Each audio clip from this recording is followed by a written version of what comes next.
আল্লাহ তাআলা ইব্রাহিম আলাইহিস সালাতু ওয়াস সালামকে সুসংবাদ দিলেন, ফাবাশশারনাহু বিগুলামিন হালিম।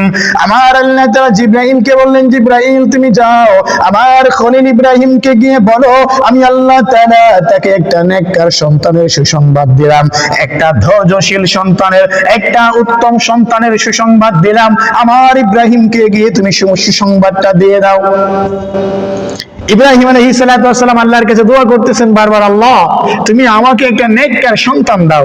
আল্লাহ তাআলা ইব্রাহিম আলাইহিস সালাতু ওয়াস সালামের দোয়াকে কবুল করে নিলেন। আল্লাহ রাব্বুল আলামিন জিবরাইলকে পাঠালেন, জিবরাইল তুমি যাও আমার খলিলকে, আমার ইব্রাহিমকে সুসংবাদ দিয়ে দাও, আমি তাকে একটা নেককার সন্তানের সুসংবাদ দিয়ে দিলাম।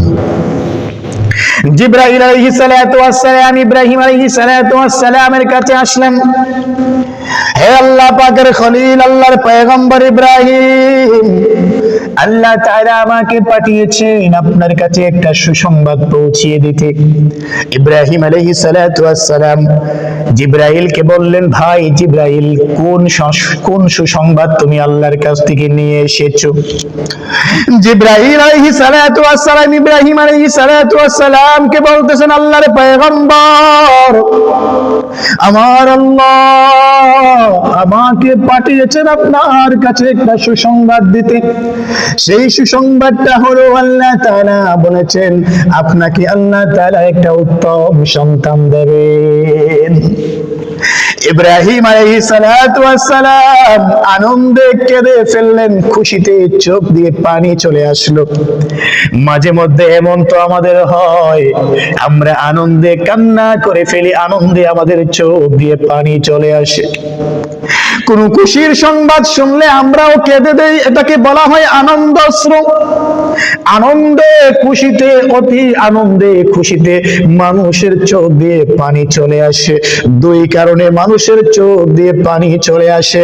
একটা কারণ হলো যখন আমরা বেশি কষ্ট পাই, বেশি আঘাত পাই, মনে যখন বেশি কষ্ট থাকে, বেশি আঘাত থাকে, দিলের ভিতরে যখন বেশি কষ্ট থাকে, বেশি আঘাত থাকে, ওই কষ্ট আর আঘাতের কারণে কষ্টটা যদি বেশি হয়, প্রচন্ড কষ্ট হয়, প্রচন্ড ধরনের আঘাত হয়, তখন আমাদের চোখ দিয়ে পানি চলে আসে। আর আরেকটা কারণ হলো যখন আমরা অতি আনন্দিত হই, অতি খুশি হয়ে যাই, অনেক বেশি আনন্দিত হই, অনেক বেশি খুশি হয়ে যাই, তখনও আমাদের চোখ দিয়ে পানি চলে আসে। দুইটা কারণে মানুষের চোখ দিয়ে পানি আসে। একটা কারণ হচ্ছে যখন বেশি কষ্ট পায়, যখন অতি মাত্রায় কষ্ট পায়, তখন চোখ দিয়ে সেই পানি চলে আসে। আবার যখন আমরা বেশি আনন্দিত হই, বেশি খুশি হয়ে যাই, আমাদের আশা থেকে বেশি আনন্দিত হয়ে যাই, আমাদের কাঙ্ক্ষিত থেকেও বেশি আমরা খুশি হয়ে যাই, তখন আমরা আনন্দের কারণে, খুশির কারণে আমাদের চোখ দিয়ে পানি চলে আসে। ইব্রাহিম আলাইহিস সালাতু ওয়াস সালামকে আল্লাহ তাআলা জিবরাইলের মাধ্যমে সুসংবাদ দিলেন, আমার খলিল, আমার পয়গম্বর, আমি তোমাকে একটা ধৈর্যশীল সন্তানের সুসংবাদ দিলাম।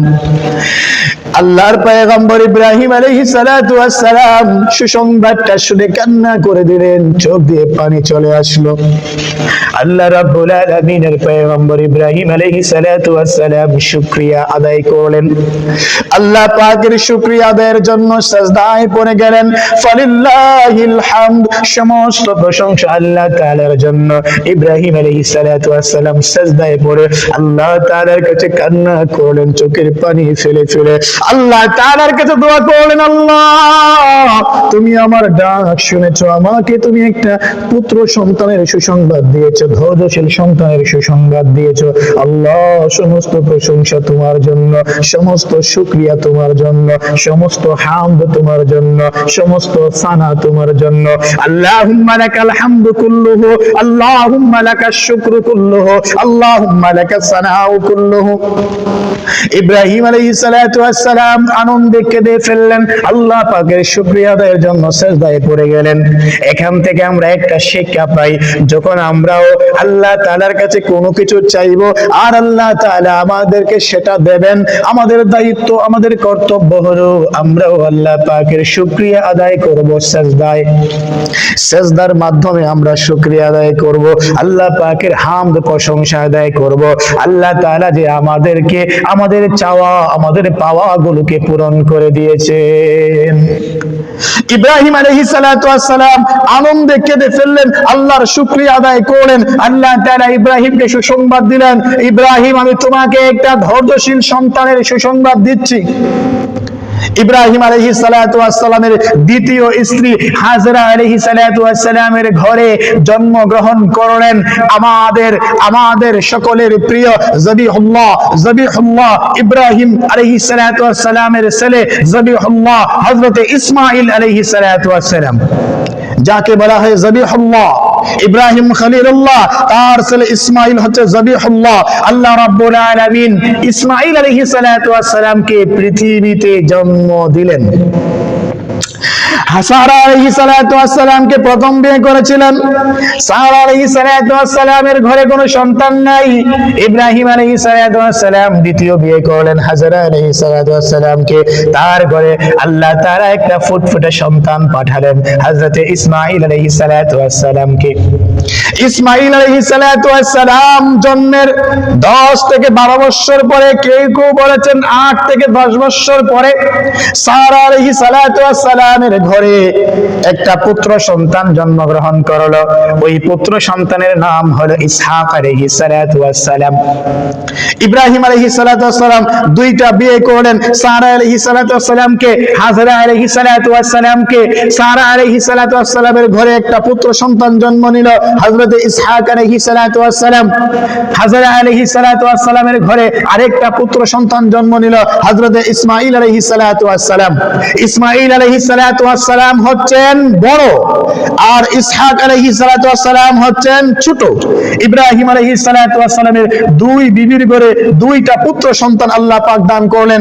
দুনো পুত্র সন্তানই আবার নবী হলেন। হযরত ইসমাঈল আলাইহিস সালাতু ওয়াস সালাম বয়সে বড়, ইসহাক আলাইহিস সালাতু ওয়াস সালাম বয়সে ছোট।